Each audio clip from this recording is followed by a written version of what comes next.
একটা আজকে আমাদের রেসিপি দেখাবো।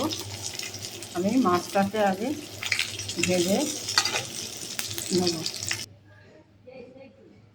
তেলটা গরম হয়ে গেছে, কালো জিরে দিয়ে দিলাম।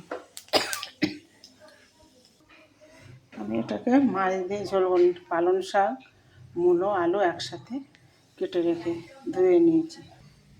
দিয়ে দিলাম কাঁচা লঙ্কা,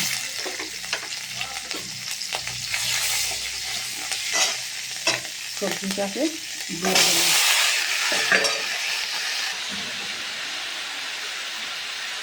দিয়ে দিলাম অল্প করে সামান্য একটু লবণ,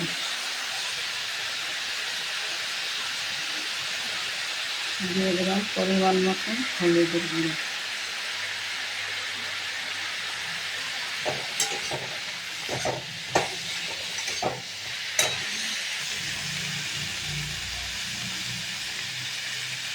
দিয়ে তরকারিটাকে একটুখানি কষে নেব। আমার কষানো হয়ে গেলে সামান্য একটু ঝোল দিয়ে দেবো। ঝোলটা ফুটে গেছে, মাছটা দিয়ে দিলাম।